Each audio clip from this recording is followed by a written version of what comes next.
ओम अरहम तुलसी अध्यात्म नीडम द्वारा आयोजित चम्माड़ी समा प्रेक्षा ध्यान शिविर दिनांक 26 दिसंबर 1986 मध्याह्न 2:45 बजे। प्रवचनकार युवाचार्य श्री महाप्रज्ञ। विषय बहुत दूरी है आवश्यकता और आसक्ति में। स्थान प्रज्ञा प्रदीप, जैन विश्व भारती, लाडनू, राजस्थान। जो गुरुदेव ज्योति की साधना करने वाले साधक, सुविधा और सुख एक नहीं है, समस्या और दुख भी एक नहीं है। इस सच्चाई को जान लेने के बाद भी आदमी सुविधा की ओर दौड़ता है, समस्या को ही समाप्त करना चाहता है। ये क्यों? हम कितना ही प्रयत्न करें, कितनी ही सच्चाई को जान लें, जब तक आदमी अपने अतीत का परिमार्जन नहीं कर लेता, अपना अतीत परिष्कृत नहीं कर लेता, तब तक जानते हुए भी अनजान जैसा बन जाता है। हमारे साथ एक पुलिंदा है अतीत का। इतना भार, इतना बोझ हम ढो रहे हैं अतीत का। वह भार बार बार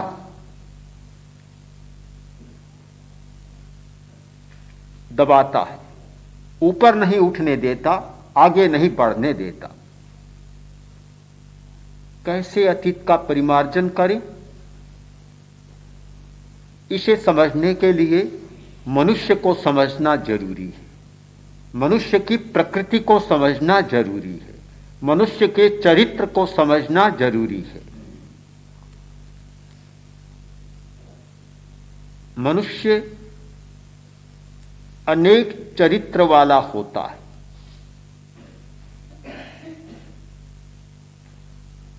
चरित्र की दृष्टि से 6 भागों में बांटा गया। रागात्मक चरित्र, द्वेषात्मक चरित्र, मोहात्मक चरित्र, श्रद्धात्मक चरित्र, बुद्ध्यात्मक चरित्र और वितर्कात्मक चरित्र। चरित्र के 6 भाग और चरित्र के आधार पर मनुष्य के भी 6 भाग हो गए। एक मनुष्य रागात्मक चरित्र वाला होता है, उसे आसक्ति बहुत अच्छी लगती है, राग बहुत अच्छा लगता है, वह इंद्रिय विषयों में बहुत आसक्त होता है। राग ही राग, प्रियता ही प्रियता, सौंदर्य बहुत अच्छा लगता है। चाहे बगीचे में जाता है, चाहे प्रासाद में जाता है, चाहे बढ़िया दुकान में जाता है, पदार्थ जगत में लुभावनी आकृतियों में, लुभावनी वस्तुओं में लुब्ध हो जाता है। रागात्मक चरित्र वाले व्यक्ति का एक प्रकार का सारा व्यवहार होता है, सबके साथ राग करता है, राग बहुत प्रिय होता है।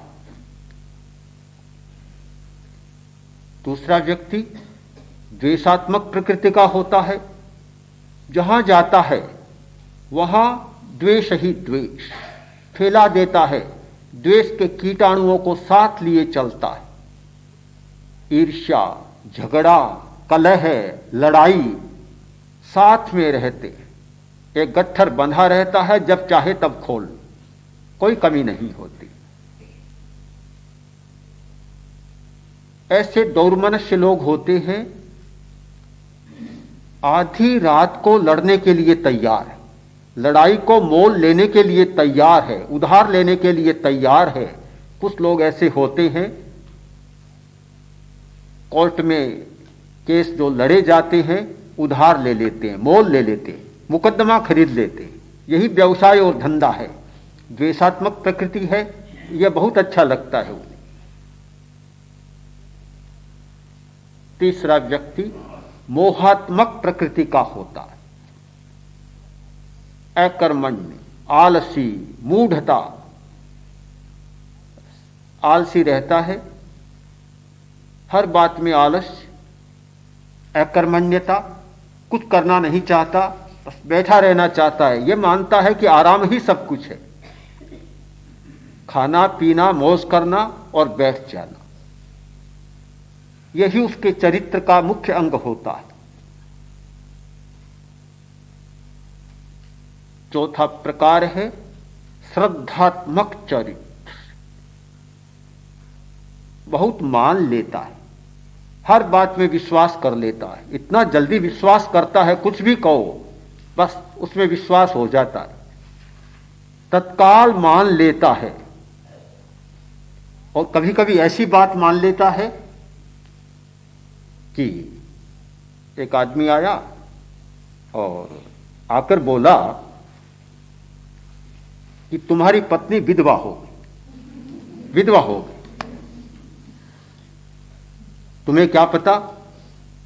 क्या पता कि तुम्हारे ससुराल से आया हूं, तुम्हारे ससुराल से आया हूं और यह एक दुखद संवाद लेकर आया हूं कि तुम्हारी पत्नी विधवा हो गई। रोने लग गया, रोने लग गया। घर वालों ने पूछा, अरे क्यों रो रहा है, क्यों रो रहा है? कि तुम्हें क्या पता? रो नहीं, मेरी पत्नी विधवा हो गई, मैं कैसे नहीं रोऊंगा। समझदार आदमी ने कहा, भले आदमी, तुम तो बैठे हो और तुम्हारी पत्नी विधवा कैसे हो गई? ये झूठी बात है, गलत कहते हो, झूठी नहीं है। मेरे ससुराल का नाई क्या झूठ थोड़ा ही बोलता है, उसने कहा है, मैं कैसे मान लूं? ये आदमी इस प्रकार की प्रकृति का होता है तो जो कहा मान लेगा। यह भी पता नहीं कि तू बैठा है तो तेरी पत्नी विधवा कैसे होगी, हो या न हो, पर मानने की प्रकृति। एक चरित्र है श्रद्धात्मक चरित्र, विश्वासात्मक चरित्र। हर बात पर विश्वास कर लेता है, कुछ भी कहो विश्वास कर लेता है।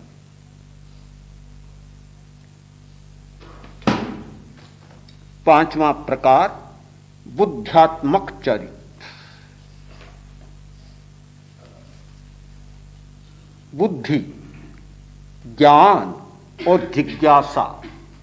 कोई बात कहे सीधा नहीं मानेगा, जिज्ञासा करेगा, ऐसा क्यों, ऐसा कैसे संभव है? एक जिज्ञासा होगी, विचार होगा।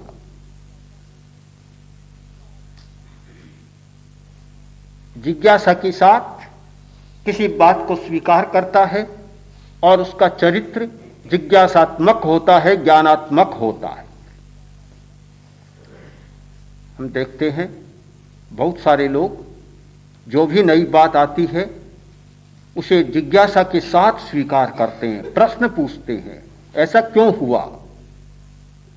दर्शन के क्षेत्र में ऐसा बहुत रहा है कि कोई भी बात, कोई भी सिद्धांत सामने आया, तत्काल जिज्ञासा हुई कि भंते ऐसा क्यों, से केणत्थेन, क्या कारण है आप ऐसा कह रहे? एक प्रकृति है। छठी प्रकृति या छठा चरित्र है वितर्कात्मक। वितर्क, तर्क ही पैदा होता रहता है, हर बात में तर्क और तर्क ही तर्क। चित्त अव्यवस्थित रहता, व्यवस्थित नहीं रहता या अनवस्थित रहता है, कहीं टिक नहीं पाता। अभी एक बात समझी और समझ ली, पूछा क्यों भाई समझ में आ गई? कहाँ बिल्कुल आ गई। उठा नहीं, 2 मिनट भी नहीं हुए, इतने में एक तर्क पैदा हो गया। कि ये तो ठीक नहीं है। फिर बैठा, फिर पूछा, फिर समाधान दिया और फिर उठा। इतने में फिर संदेह पैदा हो गया। संदेह कभी मिटता ही नहीं। अनवस्थित चित्त, बिल्कुल अनवस्थित, अवस्थित नहीं होता, कहीं टिक नहीं पाता, पैर कहीं जमते नहीं। संदेह संदेह, ये वितर्कात्मक स्थिति चलती है, बिल्कुल चलती है।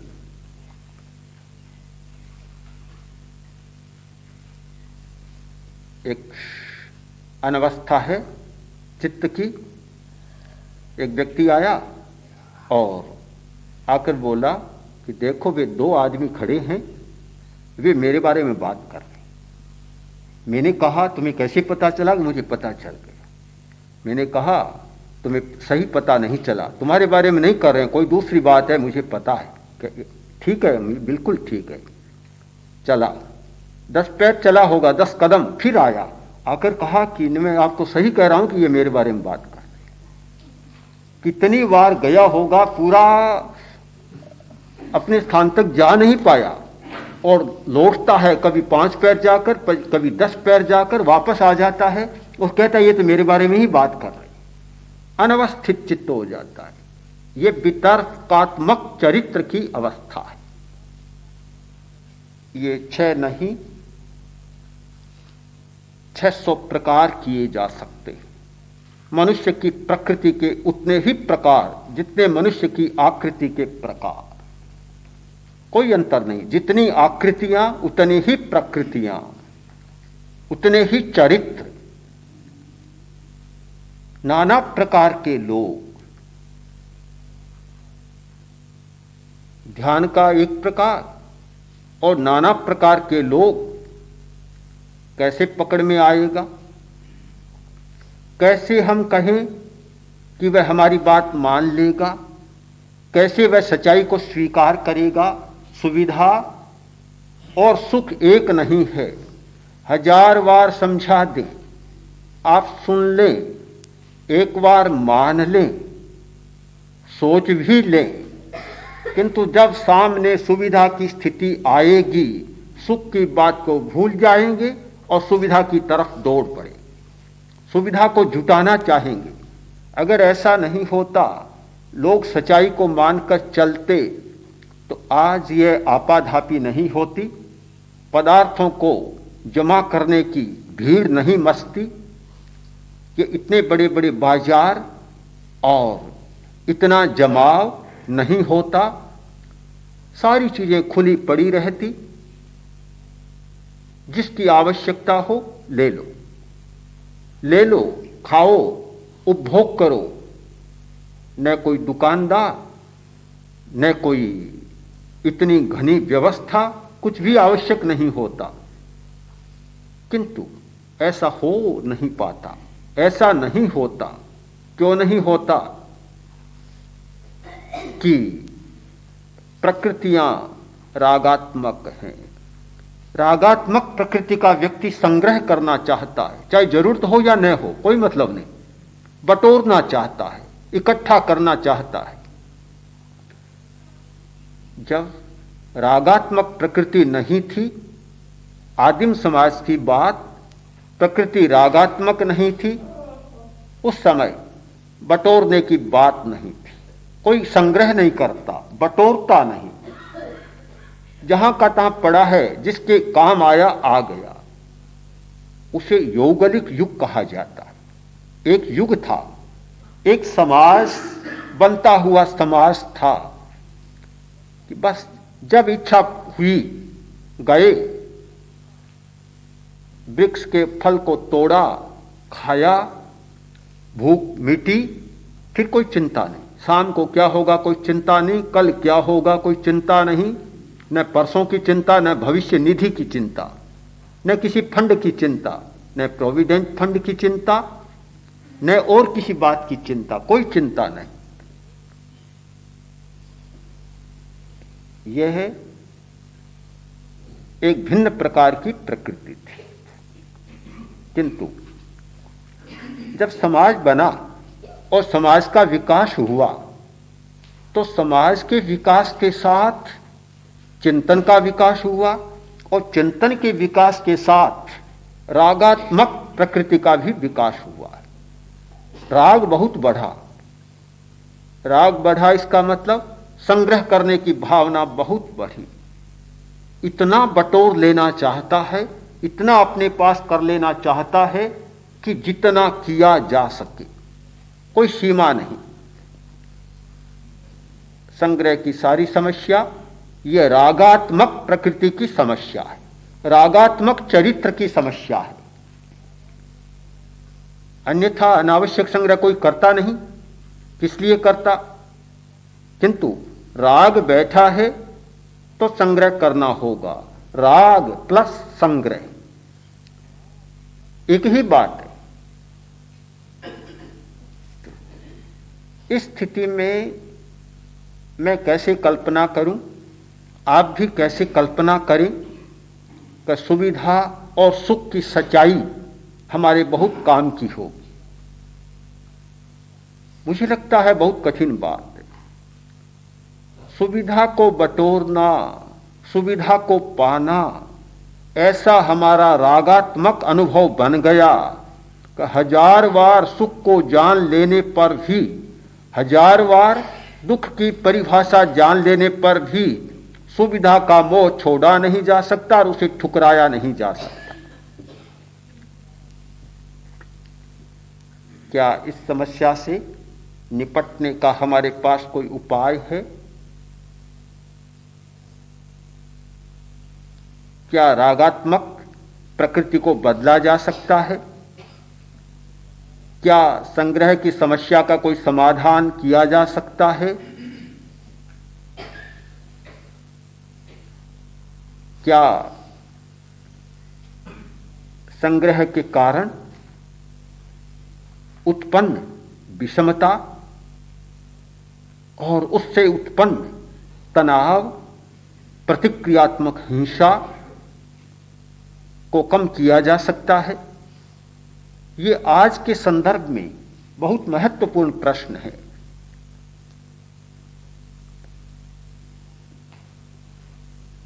उपाय खोजा था, उपाय खोजे गए और उपाय खोजा, उपाय का निर्देश दिया कि लोभम संतोषो जीने, लोभ को संतोष से जीतो, राग को विराग से मिटाओ। विराग आएगा, वैराग्य आएगा तो राग मिट जाएगा, संतोष आएगा, लोभ मिट जाएगा, फिर ये समस्याएं मिटेगी। पर प्रश्न वही का वही है कि विराग आए कैसे, संतोष आए कैसे? उपाय तो ठीक है कि संतोष से लोभ समाप्त होगा। लोभ विजय का उपाय है संतोष। बिल्कुल ठीक बात है, निस्संदेह पूरी सच्चाई है। विराग आया और राग अलविदा, बिल्कुल ठीक बात है। पर समस्या वहीं की वहीं रही। कैसे होगा? होगा कैसे? कैसे राग को कम किया जाए, विराग को बढ़ाया जाए? कैसे संतोष बढ़े और लोभ मिटे? उपाय क्या है? उपाय जानना बहुत जरूरी है। उपाय के बिना कोई बात बनती नहीं है। मैं जानता हूं कि दूध में घी है, फूल में सुगंध है, इस बात को जानता हूं, किंतु जब उपाय नहीं जानता तो दूध में से घी निकलेगा नहीं। जब उपाय नहीं जानता तो फूल में से इत्र निकलेगा नहीं, सुगंध निकलेगी नहीं। अरणी में आग है, वह कठियारा जानता था किंतु उपाय नहीं जानता था। टुकड़ा टुकड़ा कर डाला पर आग नहीं निकली, क्योंकि उपाय नहीं जानता था। उपाय जाने बिना जो जिसमें है उसे निकाला नहीं जा सकता। न दूध में से घी निकाला जा सकता, न फूल में से सुगंध निकाली जा सकती, और न अरणी में से आग निकाली जा सकती। महत्वपूर्ण प्रश्न है उपाय का। उपाय, प्रेक्षा ध्यान का प्रयोग एक उपाय। रागात्मक चरित्र को विरागात्मकता में बदलने का एक उपाय है कि राग विराग में बदल जाए। किंतु इसे भी बहुत गहराई के साथ समझना है। आप ध्यान का प्रयोग कर रहे हैं, श्वास को देख रहे हैं। प्रश्न होगा, क्या यह ध्यान है? ध्यान नहीं कहा जा सकता। ध्यान नहीं, ध्यान का परिकर है, इसलिए हम ध्यान कह देते। ध्यान का परिवार है, पर ध्यान की अवस्था इससे आगे। ध्यान और बहुत आगे। यह श्वास को देखना, शरीर के प्रकंपनों को देखना, यह ध्यान की प्रारंभिक भूमिका है, यानी ध्यान के समीप जाने की स्थिति है। गांव के निकट पहुंच गए, कहते हैं गांव आ गया।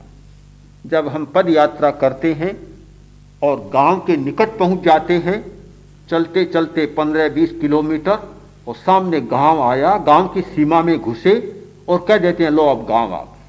गांव कहाँ आ गया? गांव तो अभी भी दूर है, 1 किलोमीटर दूर है, पर सीमा आई और कहा जाएगा कि गांव आ गया। श्वास को देखना शुरू किया, शरीर को देखना शुरू किया, और हम कहते हैं ध्यान हो गया। प्रेक्षा ध्यान का प्रयोग संपन्न, ध्यान आ गया। ध्यान कहाँ आया? ध्यान नहीं आया, अभी तो ध्यान की सीमा में प्रवेश किया है, गांव की सीमा में प्रवेश किया है। प्रवेश है हमारा। ध्यान की स्थिति तो बहुत आगे है, अभी 1 किलोमीटर नहीं 1000 किलोमीटर और चलना है, बहुत आगे है। ध्यान की अवस्था तब आएगी जब मन या तो निरुद्ध हो जाएगा या मन अमन बन जाएगा। मन की अनेक भूमिकाएं हैं। मन की एक भूमिका है अनिरुद्ध भूमिका। अनिरुद्ध मन बहुत चंचल होता है, बहुत चंचल, अनिरुद्ध है। अनिरुद्धम मन एव जनानाम जनयति विविधातंकम सपदि सुखानि तदेव विधत्ते आत्मा राम मशंकम। अनिरुद्ध भूमिका, और वह अनिरुद्ध मन ही सारी गड़बड़ियां पैदा कर रहा है, भटकता रहता। अनिरुद्ध है, रोका हुआ नहीं है। बछड़ा बाड़े में नहीं है, खुला घूम रहा है, इधर उधर भटक रहा है। वही आतंक पैदा करता है। सिंह पिंजड़े से निकल गया, आतंक पैदा कर रहा है। अनिरुद्ध है, पिंजड़े में रुद्ध नहीं है, समस्या पैदा कर रहा है, इधर उधर घूम रहा है, बातें बना रहा है, गप्पे हाँक रहा है। ये बहुत सारे गप्पे कौन हाँकते? अनिरुद्धं मन एव जनान। मन निरुद्ध नहीं होता। इतनी लंबी चौड़ी बातें करते हैं, इतने ख्याली पुलाव करते हैं, इतनी गप्पे हाँकते हैं, कोई अंत ही नहीं होता। एक आदमी सरकारी बगीचे के पास खड़ा था, पास क्या भीतर ही खड़ा था, और आम से लदा हुआ पेड़, हाथ में एक झोला बड़ा सारा, आम तोड़ने की आतुरता। इतने में एक अधिकारी आ गया, एक ऑफिसर आया। उसने देखा और बोला कि तुम क्या करते हो? क्या तुमने आम तोड़े हैं?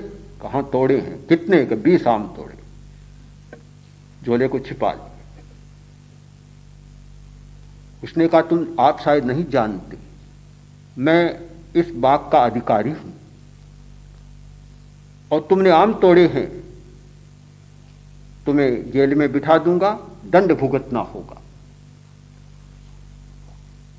वह बोला, आप भी मुझे शायद नहीं जानते, मैं इस गांव का सबसे बड़ा गप्पी हूं। यह कहा और झोला निकाला और झोले को उल्टा कर दिया। आम एक था ही नहीं, तोड़ा ही नहीं था। बहुत गप्पे हाँकते, बड़ी बड़ी गप्पे हाँकते हैं, इतनी झूठी गप्पे हाँकते हैं। ये सारा कौन करता है? ये अनिरुद्ध मन का चरित्र है सारा। मन जब निरुद्ध नहीं होता, बड़ा विचित्र चरित्र बन जाता है।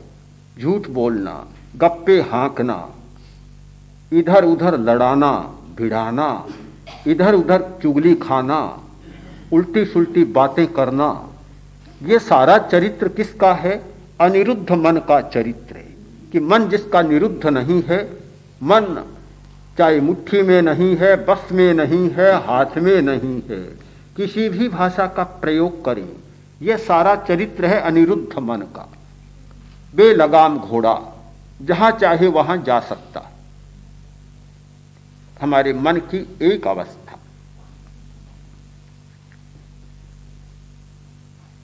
आदमी इस अवस्था से बहुत घबरा जाता है, परेशान होता है, स्वयं भी परेशान होता है और दूसरों को भी परेशान करता है। तब वह सोचता है कभी मन पर थोड़ा काबू किया जाए। दूसरे भी कहते हैं तुम्हारा मन बड़ा बेलगाम है, थोड़ा थोड़ा काबू रखो, नियंत्रण करो। तो नियंत्रण की बात स्वयं भी सोचने लगता है और दूसरा आदमी भी नियंत्रण की बात कहता है कि देखो थोड़ा मन को बस में रखा करो, ऐसा अच्छा नहीं होगा, परिवार में अच्छा नहीं होगा, गांव के लिए भी अच्छी बात नहीं, तुम्हारे कुल के लिए शोभा की बात नहीं, थोड़ा अपने बस में रखो, अपने पर कंट्रोल रखो। तो तब अनिरुद्ध की भूमिका से निरुद्ध की दिशा में एक प्रस्थान शुरू होता है कि मन को निरोध करना चाहिए, थोड़ा थोड़ा रोकना चाहिए। निरुद्धावस्था, एक रोक देना, किसी बाड़े में डाल देना, खुला न छोड़ना, इस और आदमी प्रस्थान करता है तो एकदम निरुद्ध नहीं हो जाता, निरुद्ध नहीं होता। पहले एक भूमिका आती है, उसे कहना चाहिए यातायात की भूमिका। यातायात होता रहता है। अभी अभी प्रेक्षाध्यान शिविर में जो प्रयोग चल रहा है, जो शिविरार्थी अभ्यास कर रहे हैं, वे अनिरुद्ध से यातायात की भूमिका में बैठे। जब तक कोई अभ्यास नहीं किया, अपने घर में थे, अनिरुद्ध मन की भूमिका में जी रहे थे, श्वास ले रहे थे।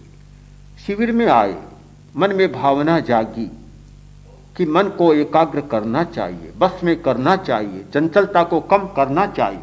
भावना जागी, आए हैं, यातायात की भूमिका शुरू हो गई। यातायात, श्वास को देखना शुरू किया, श्वास को देखा, प्रयोग पूरा हुआ। मैंने पूछा कैसे रहा, कि ठीक ठाक रहा। कभी मन एकाग्र हुआ, कभी मन भटकता रहा। भटकाव भी है और एकाग्रता भी। थोड़ी थोड़ी एकाग्रता होती है बीच बीच में और भटकाव तो चल ही रहा है। हम एकाग्रता को न देखें, पहले भटकाव को देखें, क्योंकि भटकाव तो हमारी प्रकृति है, अभ्यास है, वह तो चल ही रहा है। भटकाव में से एकाग्रता कितनी आई, यह न देखें कि एकाग्रता कितनी टूटी हुई तो है ही सारी। देखना यह कि भटकाव कितना कम हुआ, चंचलता कितनी कम हुई, मन जो भटक रहा था कितनी कमी आई। यातायात, कभी मन एकाग्र होता है, कभी अंतर्लीन होता है, भीतर जाता है, कभी बाहर आता है, कभी थोड़ा रुकता है, बैठता है, विश्राम लेता है और फिर बंदर उछल कूद शुरू कर देता है। यह स्थिति यातायात की स्थिति, यातायात की भूमिका। मन पूरा जम नहीं पाता, एक बात पर जम नहीं पाता, जमता उखड़ता है, जमता है उखड़ता है। यह स्थिति बहुत समय तक चलती रहती, बहुत समय तक। घबराए नहीं, लोग घबरा जाते हैं कि इतने दिन ध्यान का प्रयोग किया और मन जमा नहीं। वे सोचें, उलट कर सोचें, उलट कर कि कितने जन्मों के संस्कार और कितने वर्षों के संस्कार हमारे सिर पर लदे हुए हैं, लदे हुए हैं। फिर मन चंचल है, भटकाव है, यह कठिनाई की बात नहीं। आनंद की बात यह है कि मन थोड़ा थोड़ा एकाग्र होने लगा है। उस बिंदु को देखें, भटकाव के बिंदु को न देखें। वह तो है ही, बैठे ही है, हो ही रहा है, होना शुरू हो गया। यह हमारे लिए संतोष की बात हो सकती है। देखना, यथार्थ को देखना है। और जब तक आदमी यथार्थ को नहीं देखता तब तक चिंतन बहुत उलझ जाता है। एक कहानी है, आदमी कैसे उलझता है, बहुत मार्मिक कहानी। एक आदमी ने शीशा बनाया, शीशा या शीशे का आविष्कार किया। उसने सोचा मैंने अद्भुत चीज बनाई, अद्भुत चीज। आदमी अपने आप को देख नहीं सकता, कोई उपाय नहीं कि अपने आप को देख ले। कितना अच्छा मैंने बनाया है, एक नया उपकरण, नई वस्तु कि जिसके सामने खड़ा होकर आदमी अपने आप को देख सकता है। मन में एक उमंग, मन में उत्साह, उल्लास लिए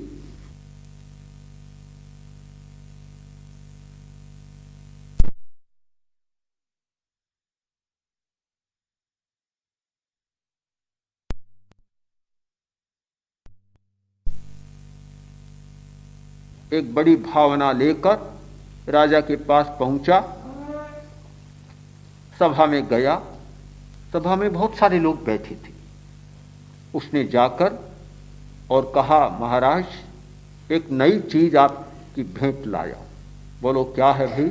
इसका नाम है दर्पण। दर्पण, आदर्श, आदर्श संस्कृत में नाम है आदर्श। क्या है ये? कि महाराज बड़ी अद्भुत वस्तु है, बहुत अद्भुत है। क्या अद्भुतता है? कि आदमी अपने आप को देख सकता है। ये प्रेक्षा ध्यान है कि आदमी अपने आप को देख सकता है। बड़ी अद्भुत वस्तु है, अपने आप को देख सकता है। कहाँ? बिल्कुल मैं अपने आप को देख सकता हूं। कि महाराज बिल्कुल देख सकते हैं, कोई संदेह नहीं। आप देखेंगे, आप अपना चेहरा देख लेंगे, एक एक चीज देखेंगे। आपके बाल दिखेंगे, आपका ललाट दिखेगा, आपकी आंखें जो सदा दूसरों को देखती रही है, आप अपनी आंखों को साक्षात देख लेंगे। अपना नाक देखेंगे, अपने कपोल देखेंगे, अपना मुंह देख लेंगे, सब कुछ देख लेंगे। हाथ दिखता है, पैर दिखता है, पर ये ऊपर का ऐसा अंग है जो दिखता नहीं है। जो नहीं दिखता वह भी आपको साक्षात दिख जाएगा। बड़ी अद्भुत वस्तु है महाराज। राजा का मन उत्सुकता से भर गया। राजा ने सोचा अभी अभी देखता हूं। राजा ने आतुरता दिखाई और देखने के लिए उमड़ पड़ा। इतने में मंत्री उठा, सभासद उठे कि नहीं महाराज, नहीं हो सकता, यह नहीं हो सकता, ये नहीं हो सकता। राजा ने कहा क्यों नहीं हो सकता? कि महाराज अगर आप अपने आप को देखेंगे तो बहुत बड़ा अपशकुन हो जाएगा, पता नहीं राज्य भी हमारा रहे या न रहे।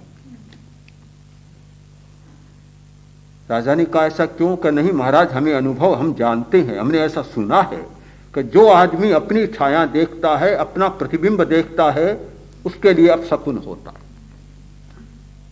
ऐसी बात बिठा दी। या तो राजा उत्सुक हो रहा था या राजा का मन संदेह से भर गया? संदेह से नहीं भरा और बोला, सोचा और बोला, अरे भाई तू मुझे धोखा देने के लिए आया है क्या? मेरा अपशकुन करने के लिए आया है? समझ क्या, बूझ क्या, क्या चिंतन। राजा ने कहा, आदमी लगता है कोई खराब आदमी है, जाओ जेल में डाल। बहुत बड़ा पुरस्कार मिल गया। इतना ही नहीं, उनने सदस्यों ने कहा, महाराज लगता है कोई धोखेबाज आदमी और इससे बहुत सावधान रहना है, और आपको धोखा देना चाहता था। हम थे, धोखा नहीं हुआ। हम नहीं होते तो क्या हो जाता? हा हुसैन, हम नहीं थे, बस क्या हो जाता पता नहीं क्या होता। हमने आपको बचाया। राजा ने कहा, इतना धोखेबाज है? कहा, महाराज लगता बहुत धोखेबाज है। राजा ने कहा, आदेश करो, मंगलवार को इसे फांसी पर लटका दे। धोखेबाज आदमी दूसरों को धोखा दे। फांसी का हुक्म हो गया। मंगलवार आ गया, राजा के सामने प्रस्तुत किया गया। अब फांसी की तैयारी। राजा ने कहा, एक नियम है, बोलो भाई तुम्हारी अंतिम इच्छा क्या है? फांसी तो देनी है, लगनी है, तुम्हारी अंतिम इच्छा क्या है बताओ। वह बोला, महाराज मेरी अंतिम इच्छा यह है कि एक बार आप इस दर्पण में अपना मुंह देख ले, बस मेरी अंतिम इच्छा, फिर फांसी लगा देना। एक बार देख ले। सदस्य बोले, असंभव है महाराज, यह नहीं हो सकता, यह नहीं हो सकता। तो वह बोला कि जब तक आप मुंह न देखे तब तक फांसी भी नहीं लग सकती, यह भी नहीं हो सकता। राजा ने सोचा, बड़ी दुविधा हो गई, अंतिम इच्छा पूरा न करूं यह भी अच्छा नहीं, और इधर देखूं तो भी अच्छा नहीं।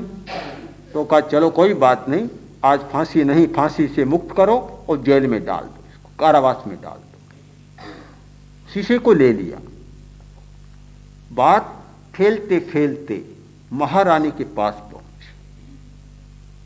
महारानी के मन में भी उत्सुकता जाग गई। उसने राजा से प्रार्थना की कि राजन, एक बार मुझे दर्पण जरूर देखना है। राजा ने कहा, बड़ा अपशकुन होता है। उसने कहा, जो कुछ भी हो मुझे देखना है। बड़ा आग्रह था। राजा ने दर्पण भेज दिया। महारानी ने देखा, पुलक उठी, इतना बढ़िया अपना चेहरा। अब महारानी ने अपने महल में दर्पण को रख दिया। रोज देखती है, रोज प्रेक्षा करती है। प्रेक्षा ध्यान का प्रयोग शुरू हो गया। रोज प्रेक्षा करती है, और अब बनावट भी अच्छी होने लगी। साज सज्जा श्रृंगार बड़ा व्यवस्थित होने लगा। सारी केस राशि, सारी सज्जा साक्षात होने लगी। साक्षात्कार, अब आप जानते हैं जब साक्षात्कार होता है तो सारी स्थिति बदल जाती है। आदमी प्रत्यक्ष का जीवन जीता है, सामने सब घटनाएं आती है। साक्षात्कार का अपना एक मूल्य होता है। रानी का सौंदर्य चमकने लगा, निखार आने लगा। एक सप्ताह तक ये स्थिति बनी। राजा ने कहा, महारानी आजकल तुम बड़ी सज धज कर रहती हो, बड़ी सुंदर लगती हो, ये क्या हुआ? बात क्या है, क्या हुआ? रानी बोली, महाराज उसी दर्पण का चमत्कार है, उसी दर्पण का चमत्कार। कैसे चमत्कार है उसका? आपको पता नहीं किसने कहा अपशकुन है। इतनी बढ़िया चीज है कि हमारे राज्य में कभी आई नहीं, और मूर्खों ने आपको भरमा दिया। वो तो बहुत बढ़िया चीज है। रानी ने राजा के मन में एक उत्सुकता पैदा कर दी। राजा का मन ललचा उठा। अब छिपे छिपे महल में गया, किसी को पता नहीं चलने दिया, न सामंत को पता, न मंत्री को पता, न सभासदों को पता। महल में था, कौन आए वहां अंतःपुर में? राजा गया और महारानी ने कहा, यह देखो महाराज। राजा सामने जाकर खड़ा हुआ, अपने आप को देखा, अपने आप को देखा। राजा विस्मित हो उठा। अरे ये क्या बड़ी अद्भुत बात है, पूरा का पूरा मैं खड़ा हूं। राजा को संदेह होने लगा कि मैं वह हूं या ये हूं, कौन हूं मैं? ऐसा लगता है कि मैं ही भीतर खड़ा हूं। बड़ा विस्मित लगा। राजा ने केस भी संवारे होंगे। पट्टे भी, क्या कहते हैं, पट्टे भी ठीक किए होंगे, मुकुट को भी ठीक किया होगा, कपड़े भी ठीक किए होंगे। देखता है, ये प्रकृति है। जब आदमी दर्पण के सामने जाकर खड़ा होता है तो रागात्मक प्रकृति में उभार आ जाता है। आदमी बच्चा बन जाता है, कभी मुंह को टेढ़ा करता है, कभी ऐसे करता है, कभी क्या करता है, बड़ी विचित्र स्थिति होती है। और रागात्मकता को जगाने का बड़ा उपाय है। इसीलिए मुनि के लिए वर्जित किया गया कि मुनि दर्पण में अपना मुंह न देखे, यानी रागात्मकता न जागी, उसमें मुंह न देखे। राजा कभी भ्रिकुटी को तानता है, लगता है भ्रिकुटी तो बड़ी अच्छी है, जब मुझे गुस्सा आता है तो मैं ऐसे ही तानता हूं, पर कभी आज तक देखी नहीं। अपनी भ्रिकुटी को तानता है, कभी मुंह को टेढ़ा करता है, कभी कुछ करता है, कभी गर्दन को मरोड़ता है। राजा ने कहा, बड़ी अद्भुत वस्तु है, मुझे तो भरमा दिया गया, बिल्कुल मुझे संदेह में रखा गया। ये क्या, ये क्या? राजा ने निश्चय कर लिया, संकल्प कर लिया। राज्यसभा में आया, उस आविष्कर्ता को बुलाया, जेल से बुलवाया। जैसे ही आया राजा खड़ा हो गए, प्रणाम किया। सब देखते रह गए, ये क्या हो रहा है, ये क्या हो रहा है। राजा बोला कि कलाकार, वैज्ञानिक, तुम बड़े अद्भुत आदमी हो और तुमने ऐसी बढ़िया चीज बनाई है कि मैंने आज तक नहीं देखी, और ये सब झूठे हैं जिन्होंने झूठा संदेह पैदा कर दिया। तुम बहुत बड़े आदमी हो और मैं तुम्हें पुरस्कार देता हूं। इतना पुरस्कार दिया कि वे बेचारे सारे घबरा गए, देखते रह गए। वस्तु स्थिति स्पष्ट हो गई, बात समझ में आ गई, और राजा के हाथ में एक उपाय आ गया अपने आप को देखने का। जब आदमी के हाथ में अपने आप को देखने का उपाय आ जाए, कोई ऐसा दर्पण आ जाए जिसमें अपना प्रतिबिंब देख सके, तो स्थिति बदल जाती है। दंड पुरस्कार में बदल जाता है, फांसी पुरस्कार में बदल जाती है। सबसे कठिन बात है, हमारे पास उपाय नहीं है, अपने आप को देखने का कोई उपाय नहीं है, कोई शीशा नहीं है अपने आप को देख सके। बस एक शीशे की जरूरत है। वह उपाय हाथ में आए तो रागात्मक प्रकृति को बदला जा सकता है। संतोष से लोभ को जीता जा सकता है, विराग से राग को जीता जा सकता है। यह बिल्कुल सच्चाई है। अपना मुंह देखा जा सकता है, पर एक दर्पण चाहिए। वह दर्पण क्या है, क्या होगा वह दर्पण जिससे हम अपने आप को देख सकें। अपने आप को देख सकें, इसका मतलब रागात्मक प्रकृति को बदल सके, विराग जाग सके, संतोष प्रस्फुटित हो सके, लोभ को जीता जा सके, और यह सारी लोभ के कारण होने वाली संग्रह की समस्या, विषमता की समस्या, इसका समाधान खोजा जा सके। उस दर्पण की जरूरत है। वह दर्पण क्या होगा, इसकी चर्चा समय आने पर फिर करें।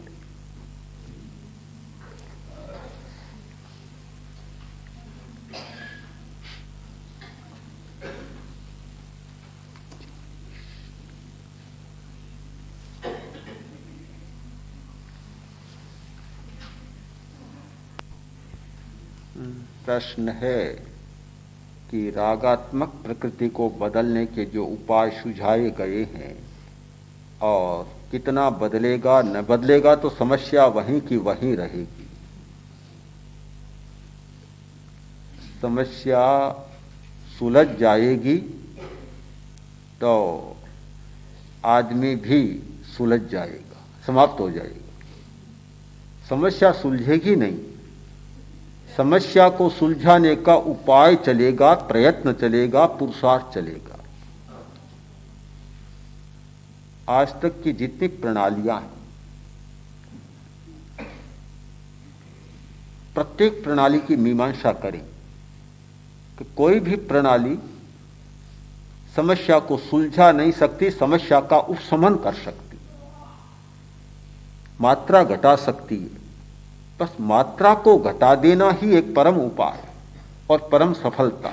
मात्रा घट जाए। ये कब होगा कि दूध में उफान न आए, चूल्हे पर रहे उफान न आए। पर एक उपाय खोज लिया गया, कभी पानी का छींटा दें और उफान शांत हो जाए।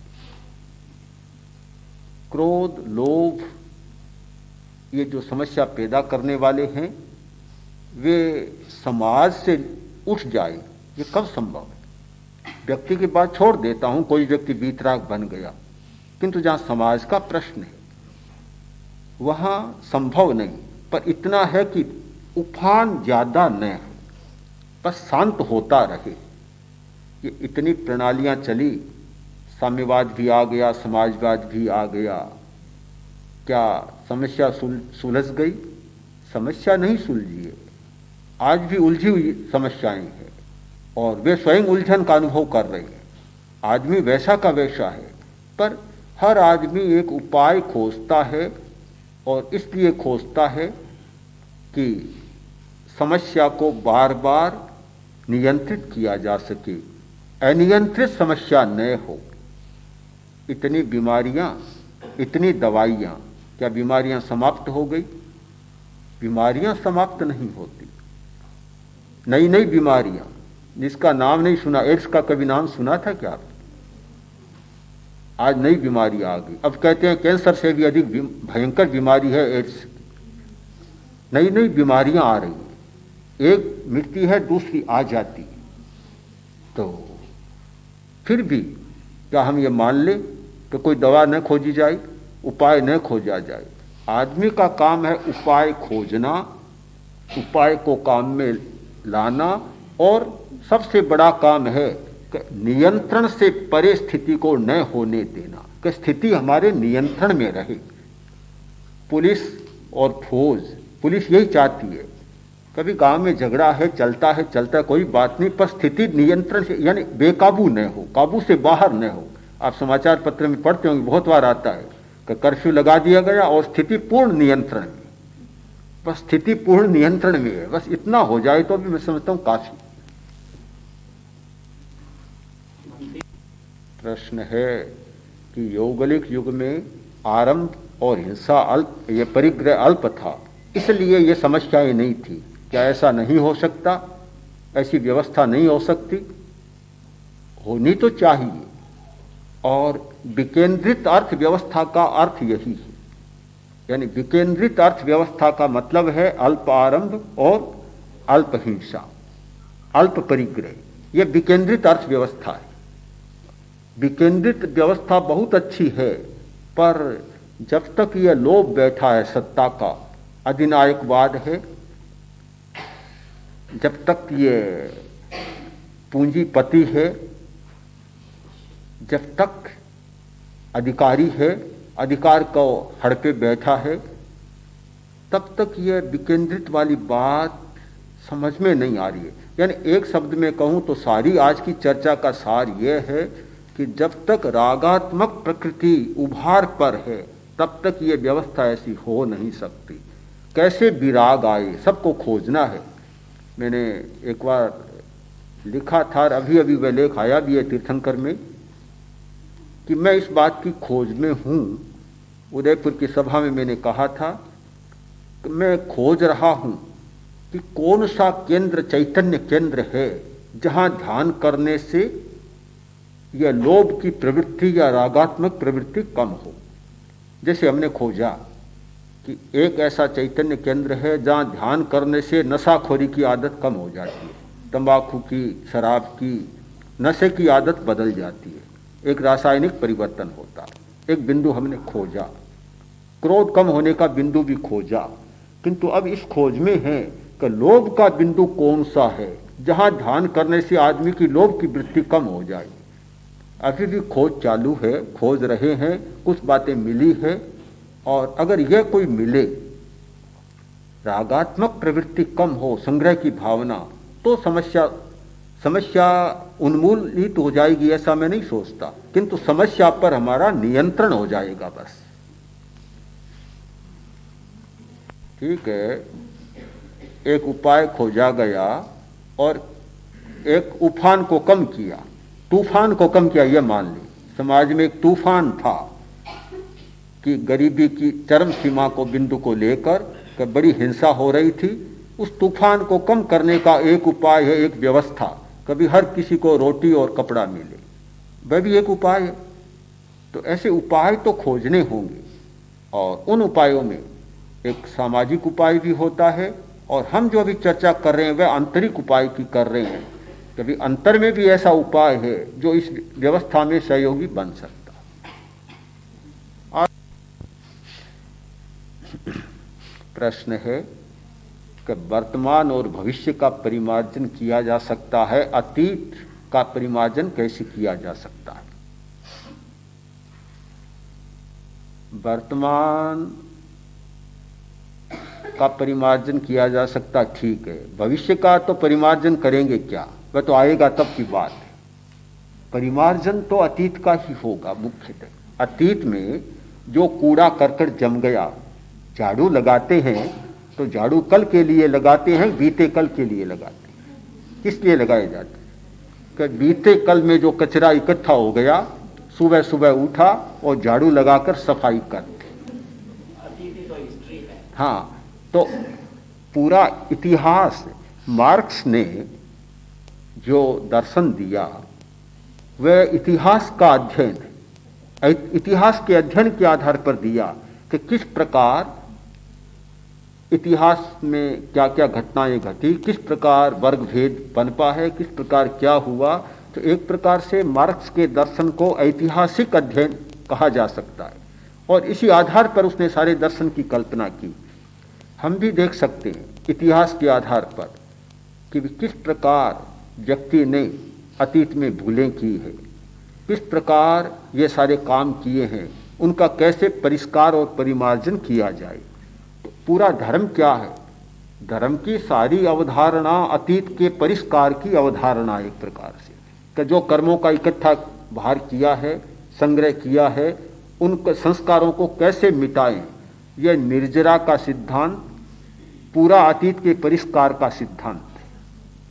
तो वास्तव में तो परिष्कार अतीत का ही करना है। ये उदीर्णा, उद्वर्तन, अपवर्तन, संक्रमण सारा अतीत का ही परिमार्जन है। सारा तपस्या का सिद्धांत अतीत के परिमार्जन का सिद्धांत। अर्हन्ते शरणं प्रव्रजामि, सिद्धे शरणं प्रव्रजामि, साहो शरणं प्रव्रजामि, केवलिपन्नतं धम्मं शरणं प्रव्रजामि। अर्हन्ते शरणं प्रव्रजामि, सिद्धे शरणं प्रव्रजामि, साहो शरणं प्रव्रजामि, केवलिपन्नतं धम्मं शरणं प्रव्रजामि। अर्हन्ते शरणं प्रव्रजामि, सिद्धे शरणं प्रव्रजामि, साहो शरणं प्रव्रजामि, केवलिपन्नतं धम्मं शरणं